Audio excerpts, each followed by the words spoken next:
sevmeyi bilendir. Şu dünyadaki en güçlü kişi Gülçük'ten gelendir.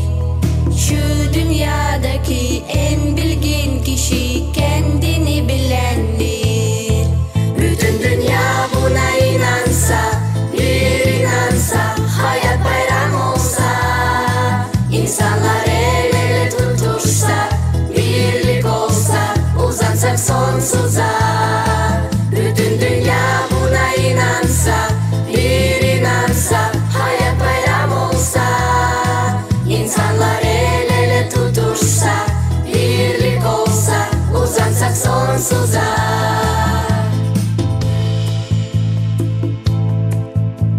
Şu dünyadaki en olgun kişi acıya gülendir. Şu dünyadaki en soylu kişi